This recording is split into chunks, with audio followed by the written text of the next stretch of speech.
हरे कृष्णा। ओम नमः शिवाय।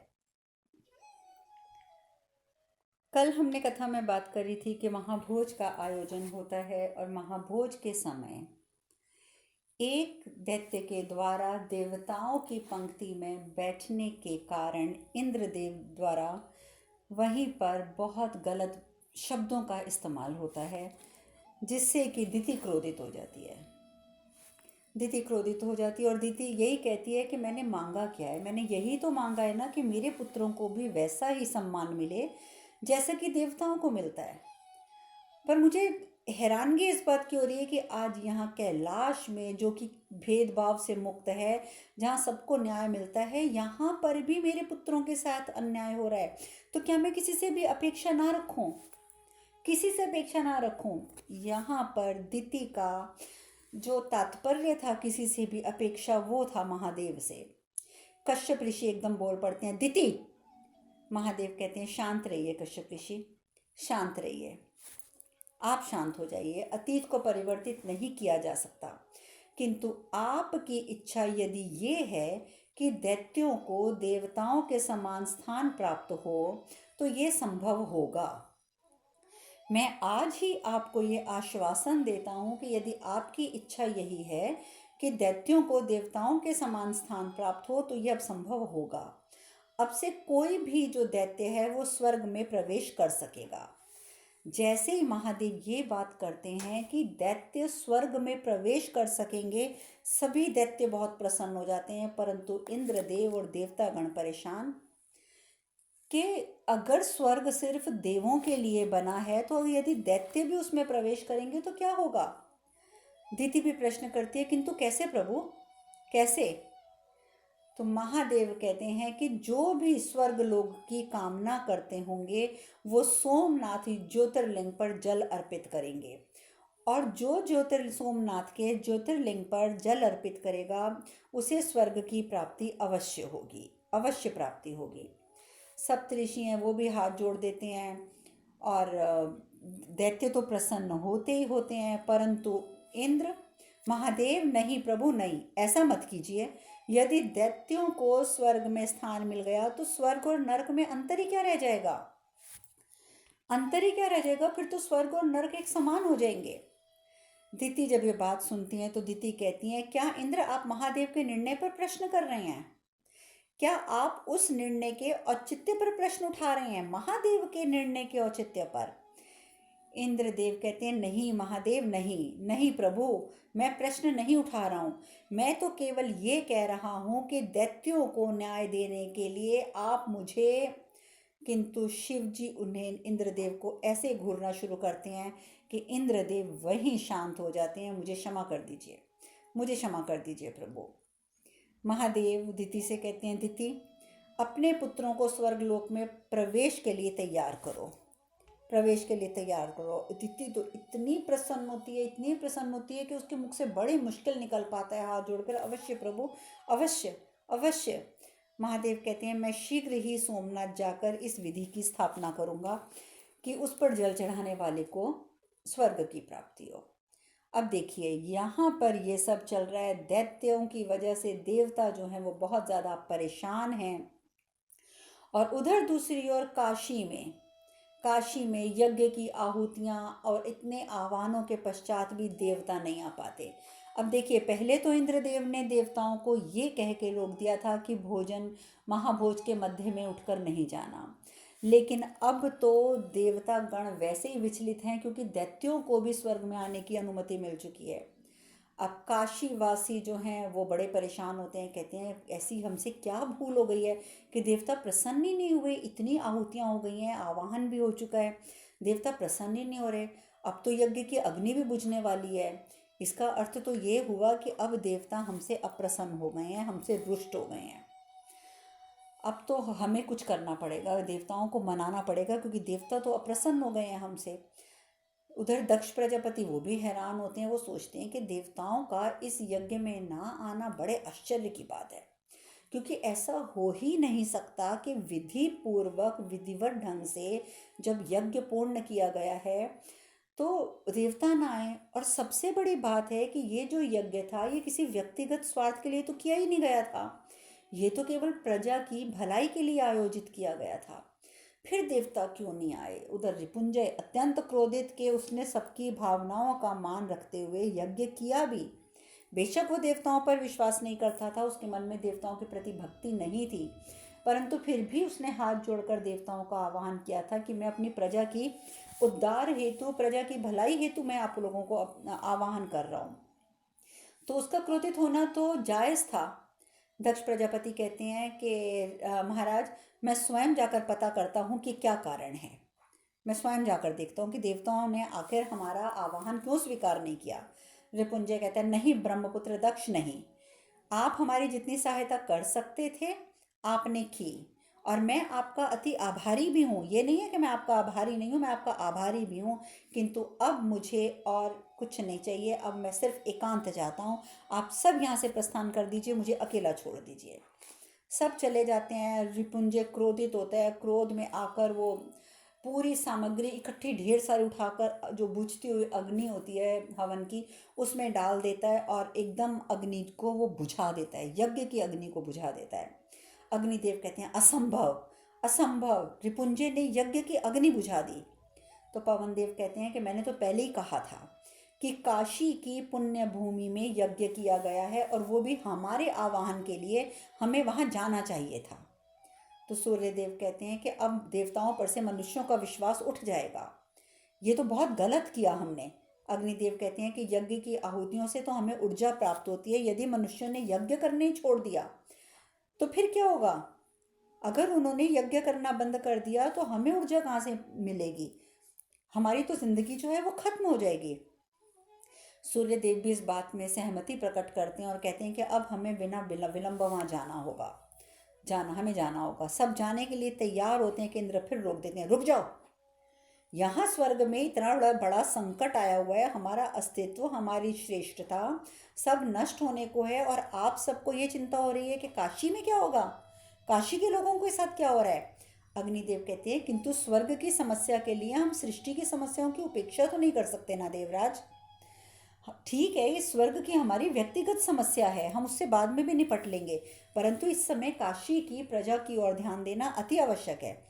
लेकिन इंद्रदेव कहते हैं, पर उस काशी नरेश ने तो यज्ञ की अग्नि बुझा दी है, और यज्ञ की अग्नि बुझाने का अर्थ है देवताओं का अपमान करना। उसने संकेत दिया है कि उसे अब किसी देवता की कोई आवश्यकता नहीं है। अब वहाँ जाकर आप लोग क्या अपना और अपमान कराना चाहते हो, और अपमानित होना चाहते हो? मुझे तुमसे कोई तर्क नहीं सुनना है। मैं तुम्हारा राजा हूँ और मैं तुम सबको आदेश देता हूँ कि तुम लोग वहाँ नहीं जाओगे, और तुम्हें मेरा आदेश मानना ही होगा। और अगर अब वो पुनः आवाहन करेगा, तुम्हें पुनः बुलाएगा, तभी तुम वहाँ जाओगे, अन्यथा तुम वहाँ नहीं जाओगे। देखिए, इंद्र की बातें जायज़ तो नहीं थी, देवता अप्रसन्न तो होते हैं, परंतु अब वो उनका राजा है, राजा के सामने वो बोलें भी तो क्या बोलें, कुछ नहीं बोल सकते, बेचारे चुप होके खड़े हो जाते हैं। उधर दिति वो महादेव से मिलने जाती है, महादेव के पास जाकर बोलती है कि सब आपको समदर्शी न्यायप्रिय कहते हैं, सब आपको कहते हैं कि आप बहुत न्यायप्रिय हो, और आज पहली बार मेरे पुत्रों को भी न्याय मिला है, पूर्ण रूपेण न्याय मिला है। आज लग रहा है कि जैसे मुझे मेरा जीवन जो है सार्थक अनुभव हो रहा है, मुझे लग रहा है कि जैसे आज मेरा जीवन सार्थक हो गया प्रभु। मैं बता नहीं सकती कि मेरे ऊपर इस समय खुशी से क्या मैं अनुभूति कर रही हूँ। महादेव कहते हैं कि क्या आपको विश्वास है दिति कि दैत्यों का कष्ट, उनके जीवन का क्लेश, इसका कारण केवल उनका पाताल में वास करना है? क्या आपको इस बात का विश्वास है? और क्या आप सोचती हैं कि स्वर्ग में स्थान प्राप्त करते ही वो संपन्न हो जाएंगे, सुखी हो जाएंगे? क्या आपको लगता है ये सब? दिति हैरान हो जाती है कि एक और तो महादेव ने अनुमति प्रदान कर दी है दैत्यों को भी स्वर्ग जाने की, और दूसरी ओर वो इस प्रकार का प्रश्न कर रहे हैं। दिति बहुत हैरान होती है, तो कहती है कि ये तो समय बताएगा प्रभु, मैं कैसे बता सकती हूँ। किंतु मैं एक बात जानती हूँ कि जो पिछड़े हैं, यदि उन्हें उन्नति का एक अवसर भी ना मिला तो उनकी प्रगति होगी कैसे? वो अपने आप तो संभव नहीं है ना प्रभु, हमें उन्हें एक मौका तो देना ही पड़ता है। और प्रभु, आज आपने उन्हें ये मार्ग दिखाया है, और मुझे पूर्ण विश्वास है कि वो स्वर्ग जाकर आपकी कृपा का लाभ अवश्य उठाएंगे, अवश्य आपकी कृपा का लाभ उठाएंगे और इस सुअवसर को व्यर्थ नहीं जाने देंगे। वो इस सुअवसर को व्यर्थ नहीं जाने देंगे। और प्रभु, ये एक माँ का विश्वास है, एक माँ का विश्वास ये कहता है कि वो इस अवसर का लाभ अवश्य उठाएंगे। भगवान शिव कहते हैं, दिति, सुख के साधनों को ही सुख की परिभाषा मान लेना उचित नहीं होता है। सुखी होने के लिए संतोष की अनुभूति अनिवार्य है, और संतोष तो केवल सुकर्मों से ही प्राप्त हो सकता है, केवल सुकर्मों से। दैत्यों को यह अवसर मैंने अवश्य दिया है, अवश्य मैंने ये अवसर दिया है, किंतु इस अवसर के माध्यम से निरंतर संतोष प्राप्त करना ये तो अब केवल दैत्य स्वयं निर्धारित करेंगे। अब तो ये वही निर्धारित कर सकते हैं, मैं इसमें कुछ नहीं कर सकता। और उन्हें ये समझाने का दायित्व अब आपका है दिति, आपका। दिति कहती है, अवश्य प्रभु, अवश्य।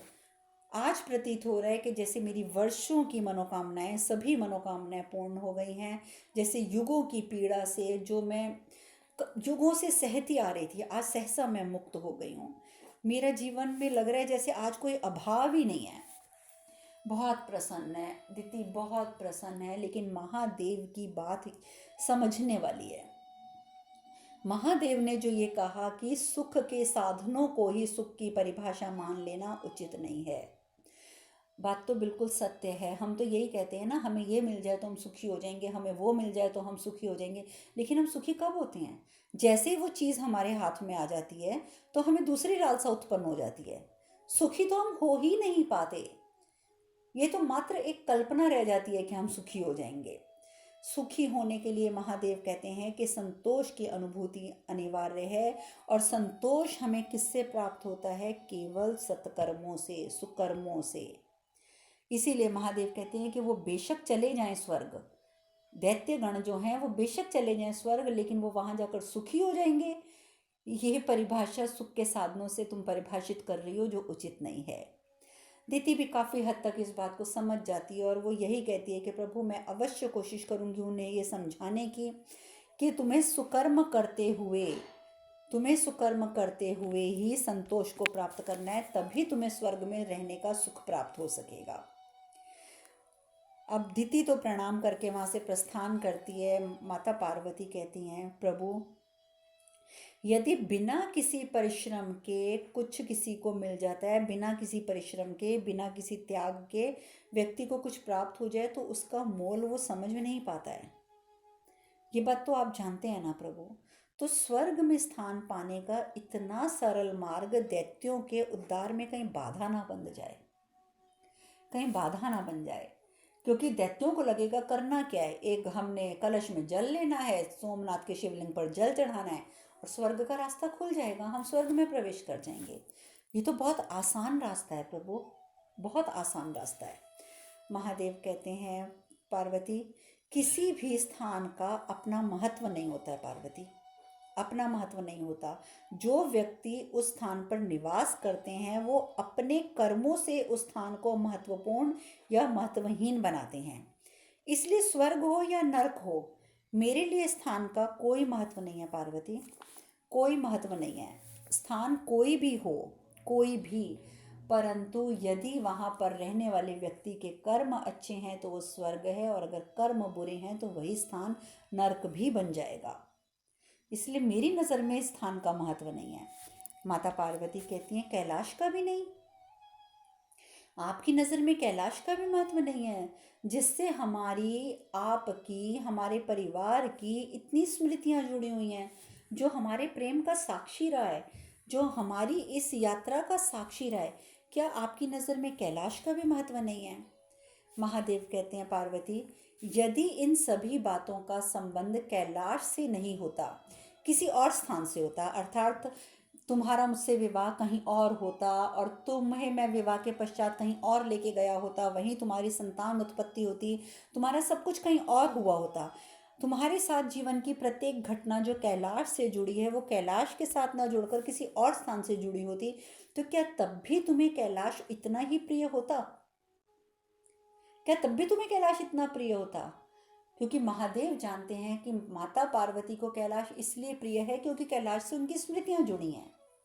लेकिन महादेव ये कहते हैं कि ये भी तो सोचो ना कि यदि तुम्हारी स्मृतियां किसी और स्थान से जुड़ी होती तो क्या कैलाश तुम्हें इतना प्रिय होता।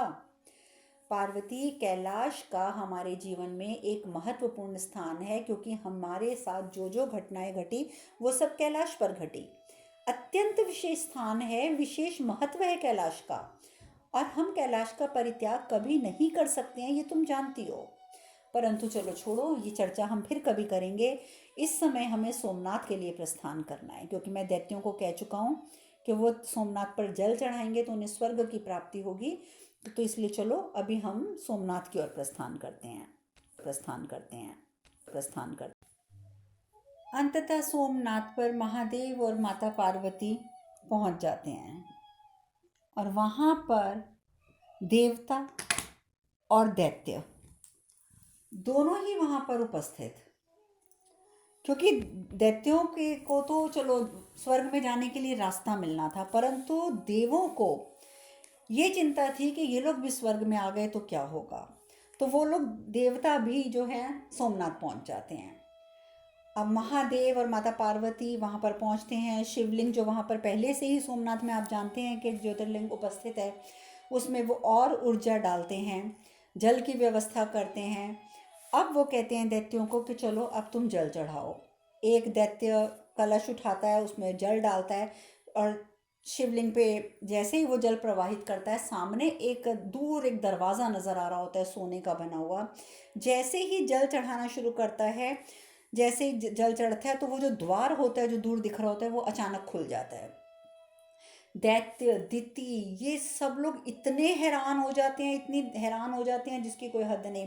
तो वो जिस दैत्य ने जल चढ़ाया होता है वो दिति की तरफ देखता है, जैसे अनुमति प्राप्त करना चाहता है। दिति इतनी खुश होती है, उसके मुंह से शब्द नहीं निकलते, वो सिर्फ गर्दन हिलाती है कि हाँ जाओ, और वो दैत्य उस दरवाजे की ओर भागता है और वो दरवाजे से सीढ़ियाँ चढ़ता हुआ स्वर्ग की ओर प्रस्थान करने लग जाता है। इंद्रदेव परेशान।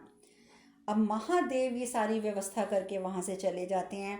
अब दैत्य जो हैं वो जल चढ़ाने लग जाते हैं और द्वार से अंदर जाने लग जाते हैं कि किसी भी तरीके से हम लोग जो हैं किसी भी तरीके से अब सारे के सारे दैत्य स्वर्ग पहुँच जाएं। लेकिन अब दैत्यों में थोड़ा सा ये होने लगता है, अरे हम पहले जल चढ़ा दें, एक दूसरे के ऊपर ऊपर चढ़ चढ़ के जल चढ़ाने का प्रयत्न करते हैं। तो ये देखकर दिति सबको रोकती है, कहती है रुको रुको, मैंने महादेव को आश्वासन दिया है कि मेरी संतान स्वर्ग में उचित आचरण का प्रदर्शन करेगी, अनुशासित होकर वहाँ पर वास करेगी और अपना जीवन सार्थक करेगी। परंतु यदि तुम इतनी छोटी छोटी चीज़ों के लिए इस तरीके से धक्के दोगे एक दूसरे को तो ये तो उचित नहीं है। मैं तुम्हें आज आखिरी बार एक चीज़ समझा रही हूँ और उसे समझ लो, और अगर वो तुम्हें स्वीकार्य हो तब तुम जल चढ़ाओ शिवलिंग पे, अन्यथा तुम लोग मेरे साथ वापस पाताल लोक चढ़ो।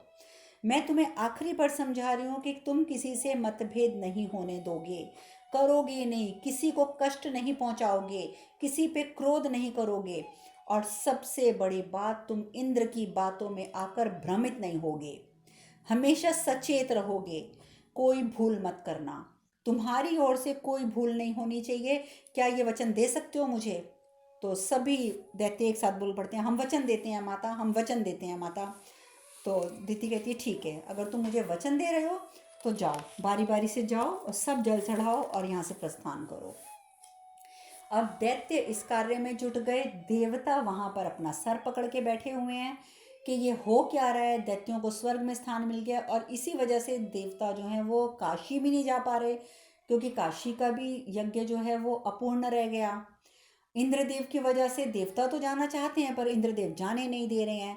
उधर दक्ष परेशान कि ये हो क्या रहा है, अभाव अभाव। दक्ष कहते हैं अभाव ही तो दिख रहा है मुझे हर जगह, काशी की ये पावन भूमि उर्वरता से वंचित हो गई है, किंतु मेरी देखो विवशता है, मेरी ये असमर्थता है कि मैं सब कुछ समझते हुए भी रिपुंजय को समझा नहीं पा रहा हूँ।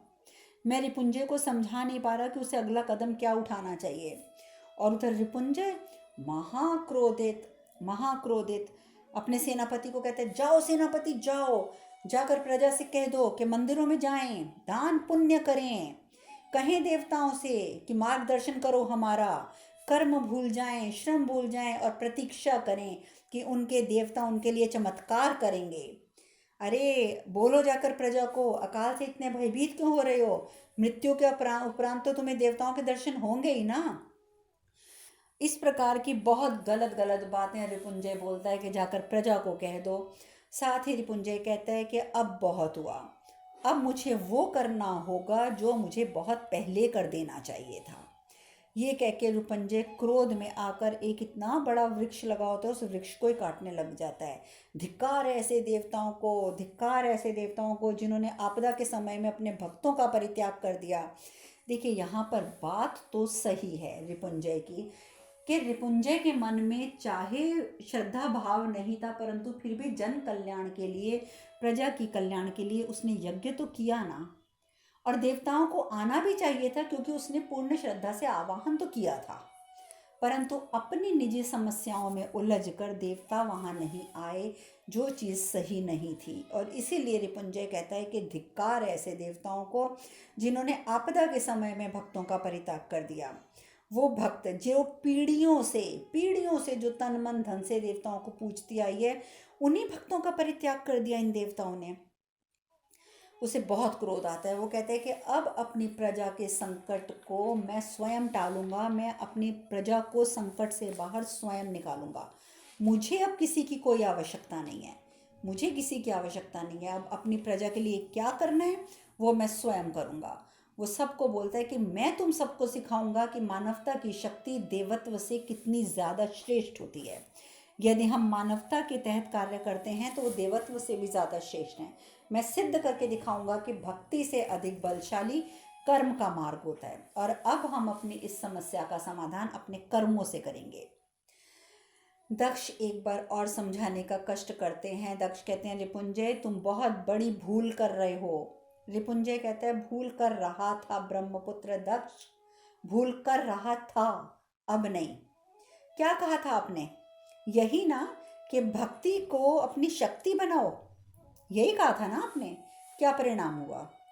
क्या परिणाम हुआ? अब काशी में किसी भी देवता के लिए कोई स्थान नहीं रहेगा, ना ही काशी की प्रजा के हृदय में कोई स्थान रहेगा। अब इस पावन भूमि पर आपके देवता नहीं आ सकते। दक्ष कहते हैं कि देखो रिपुंजय, ऐसा करने से तुम स्वयं अपने और अपनी प्रजा के लिए बहुत बड़ा संकट उत्पन्न कर दोगे। मैंने पहले भी तुम्हें चेतावनी दी थी और अब मैं पुनः तुम्हें समझा रहा हूँ। मुझे एक बार अवसर दो देवताओं से बात करने का, मुझे एक अवसर दो, मैं जाकर उनसे बात करता हूँ कि आखिर तुम्हारे आवाहन पर वो क्यों नहीं आए। रिपुंजय कहते हैं नहीं ब्रह्मपुत्र दक्ष, नहीं, अब नहीं। काशी की प्रजा भी इतनी भी विवश नहीं हुई है कि वो उनसे भिक्षा मांगनी पड़े उन्हें। किंतु इन देवताओं को काशी से निर्वासित करने हेतु मुझे अभी एक देव की सहायता की आवश्यकता है। मैं उनकी आराधना करूंगा, उनको प्रसन्न करूंगा और प्रसन्न करके उनसे वरदान मांगूंगा कि काशी से देवताओं के अस्तित्व ही मिट जाए। मैं यही वरदान मांगूंगा उस देवता को प्रसन्न करके, उस देव को प्रसन्न करके, कि काशी से हमेशा के लिए देवताओं का नामो निशान मिट जाए, अस्तित्व मिट जाए। और वो देव हैं आपके पिता ब्रह्मदेव। अर्थात मैं अब ब्रह्मदेव की तपस्या करके उन्हें प्रसन्न करूंगा। अब ब्रह्मदेव को प्रसन्न करने हेतु एक अलग यज्ञ आरंभ करता है और ब्रह्मदेव की तपस्या में लीन हो जाता है रिपुंजय। दक्ष प्रजापति कहते हैं विनाश काले विपरीत बुद्धि, परंतु उसके ऊपर असर नहीं होता और वह तपस्या में लीन हो जाता है। उधर प्रजा अकाल से बुरी तरीके से पीड़ित लोग, मतलब जो मनुष्य हैं, मृत्यु की कगार पर, वहाँ पानी खत्म हो चुका था, सब दुखी थे, पेड़ पौधे सब सूख गए। और सत्य भी यही है, ये बहुत बड़ा सत्य है कि जब व्यक्ति भक्ति विश्वास आस्था खोता है तो ये स्थिति आती है। जैसा राजा वैसी प्रजा का हाल हो गया था। अब आज काशी के निवासी एक दिशाहीन राजा की प्रजा बनकर रह गए थे और इसी का ये परिणाम था कि पूरे काशी में अकाल बुरे तरीके से फैल गया कि एक एक बूंद पानी के लिए सब तरस गए। वहीं एक घर में एक छोटी बालिका अपनी माँ को कहती है माँ मुझे थोड़ा दूध चाहिए। तो माँ कहती है दूध? हमारे पास थोड़ा सा ही दूध है, तुम्हें क्यों चाहिए अभी? तुम तो दूध पी चुकी हो। तो वो कहती है नहीं माँ मुझे दूध अभी और चाहिए। तो उस कन्या का पिता कहता है दे दो भाग्यवान, ये जो मांग रही है इसे दे दो। वो कुछ नहीं कहती उस कन्या की माता और उसे दूध दे देती है। वो थोड़ा सा दूध होता है, वो दूध लेकर कन्या वहाँ से प्रस्थान कर जाती है। और वो दूध उसने अपने स्वयं के पीने के लिए नहीं लिया था, उसने वो दूध जाकर शिवलिंग पर चढ़ा दिया। शिवलिंग पर जाकर उसने वो दूध चढ़ा दिया। और वहीं महादेव वो ये सब देख रहे होते हैं, तो वो कहते हैं कि पार्वती हमें काशी के लिए प्रस्थान करना होगा। तो वो कहते हैं कि माता पार्वती कहती हैं कि काशी के लिए क्यों? तो कहते हैं क्योंकि रुपंजय जो कर रहा है वो ठीक नहीं है, हमें काशी जाना होगा।